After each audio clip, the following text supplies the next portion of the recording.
বাচ্চা কি আছে ভাই? আমরা বলি যে না, নাই ভাই। তো এখন তো বাচ্চা আছে। এখন এটা কিসের বাচ্চা ভাই? নর্দার্ন বফওয়েট কোয়েল পাখির বাচ্চা। আসসালামু আলাইকুম, আশা করি সবাই ভালো আছেন। চলে আসলাম নতুন আরেকটি ভিডিও নিয়ে। তো মাশাআল্লাহ, দেখতেই পারতাছেন এখানে বেশ কিছু নর্দার্ন বফওয়েট কোয়েল পাখির বাচ্চা। তো এগুলার বয়স কতদিন, এগুলা কতদিন আগে হইছে, এই পাখিগুলা পুরাই সুস্থ সবল।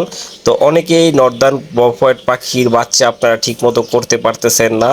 তো আলহামদুলিল্লাহ আমরা খুব খুশি, আমরা অনেক দিন পর বাচ্চা করতে পারছি। তো এগুলো হলো তৃতীয় ব্যাচের বাচ্চা। তো আমরা দ্বিতীয় ব্যাচের বাচ্চাগুলো এখন তৈরি ভিডিও ছাড়া হয় নাই, তো ওগুলো আমরা নিজেদের জন্য রাখছি। তো এগুলাও সেল করব, ওইখান থেকেও সেল করব, ওই ভিডিও আসবে। তো দেখতেই পারতেছেন বোর্ডিং মেশিনে রাখা। তো এখানে প্রায় 22 পিসের মতো বাচ্চা আছে, 20 থেকে 22 পিস। তো আলহামদুলিল্লাহ বাচ্চাগুলো সুস্থ সবল। তো আরও বাচ্চা এখানে যোগ হবে। তো যেহেতু বাচ্চাগুলো ফুটতেছে, তো এগুলোর বয়স হলো গিয়া 5 দিন।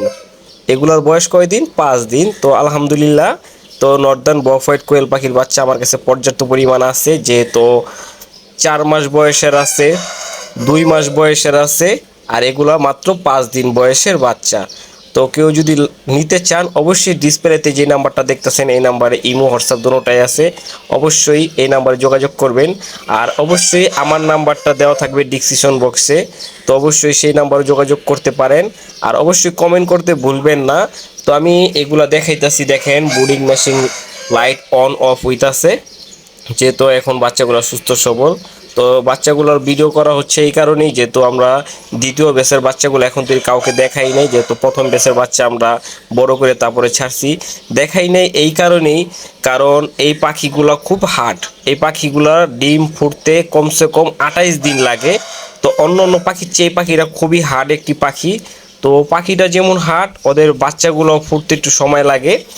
তো এটা নিয়ে আমরা অনেক দিন ধরে কাজ করতেছি যে নর্দার্ন বফ হোয়াইট পাখির বাচ্চা কেন আমরা নিতে পারি না, কেন বাচ্চা ফুটাইতে পারতেছি না। আমরা বেশ কিছু ডিম নষ্ট করছি, প্রায় 200-র উপরে ডিম নষ্ট করার পরে গিয়ে আমরা আজকে এই রাস্তায় আসতে পারছি। সবই আপনাদের দোয়া, সবাই দোয়া করবেন সামনে যেন আমি আরো ভালো কিছু করে দেখাইতে পারি। তো দেখতেই পারতেছেন এটা আমরা মেশিনের বাইরে, যেহেতু বোর্ডিং মেশিনের বাইরে আমি ক্যামেরাটা করছি, দেখেন লাইটটা এখন অফ হয়ে গেছে। তো এখানে যে বাচ্চাগুলো আছে, এখানে আরো কিছু বাচ্চা যোগ হবে। তো এখানে নর্দার্ন বফওয়েটের কিছু কালার আছে। তো আমাদের নর্দার্ন বফওয়েটের 2 থেকে 3টা ভ্যারিয়েশনের কালার আছে। তো সেটা অন্য আরেকদিন আরেকটা ভিডিওতে বলে দিব। তো এখানে যেই পাখিগুলো দেখতেছেন এগুলো সেল হবে। আর যদি আপনারা আরও একটু বয়সের পাখি চান সেটাও দিতে পারবো।